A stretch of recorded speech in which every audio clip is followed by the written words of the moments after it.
வணக்கம். உங்களின் அன்பு சகோதரி மாலதி பாலன்.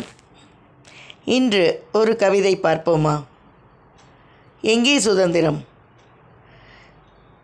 ஜனநாயக நாடு, நாம் சுதந்திர பறவைகள். இங்கே பேச்சுரிமை உண்டு, எழுத்துரிமை உண்டு, எல்லா உரிமைகளும் உண்டு. ஏனெனில் இது ஜனநாயக நாடு. யாரையும் யாரும் கேள்வி கேட்கலாம், மேடையில் சாடலாம், புறமுதுகில் குத்தலாம், கட்சிகள் மாறலாம், கலைக்கவும் செய்யலாம். இங்கே எல்லா உரிமைகளும் உண்டு. ஏனெனில் இது ஜனநாயக நாடு.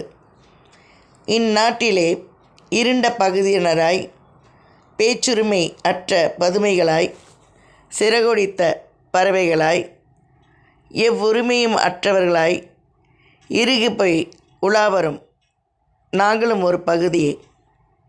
எங்களுக்கு எங்கே சுதந்திரம்? எங்களுக்கு எங்கே பேச்சுரிமை? கிடையாது. ஏனெனில் நாங்கள் இந்திய மனைவிகள். நன்றி. உங்கள் அன்பு சகோதரி மாலதி பாலன்.